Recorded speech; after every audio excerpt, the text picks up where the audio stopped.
నన్ను గుర్తుపట్టారా? 15 ఏళ్లకు ముందు కాశీలో మీరు ఆశీర్వదించారు. తర్వాతే గొప్పవాణ్ణి అయ్యాను. తమరిక్కడున్నారని విన్నాను. ఓసారి చూసిపోదామని వచ్చాను.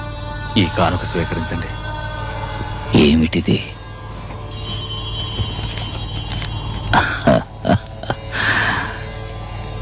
దీనివల్ల ఈ జడానికి ఏం ఉపయోగం? సర్వం తెలిసిన మీకు నేను చెప్పాలా? ఈ లోకంలో ధనం లేకుండా జీవించడం కష్టమండి. ధనం మూలమిదం జగత్తు కదా. ఇప్పుడు నీకేం కావాలి? మీ ఆశీర్వాదం వల్ల నా ఆశలు నెరవేరినాయి. కానీ జీవితంలో నాకు మనశ్శాంతి లేదు.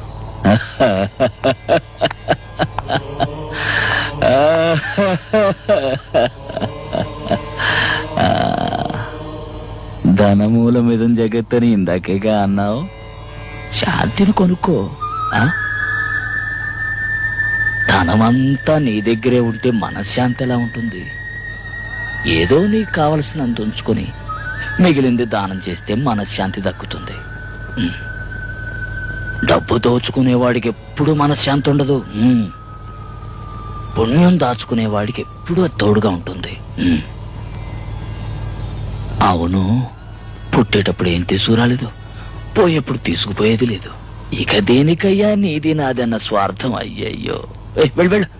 ఇదిగా దీన్ని తీసుకుని లేని వాళ్ళకిచ్చాడు.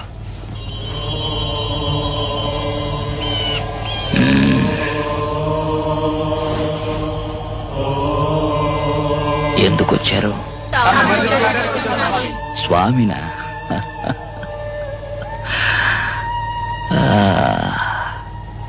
చూశారుగా, వెళ్ళండి వెళ్ళండి, వెళ్ళి పని చూసుకోండి. పనే దేవుడు.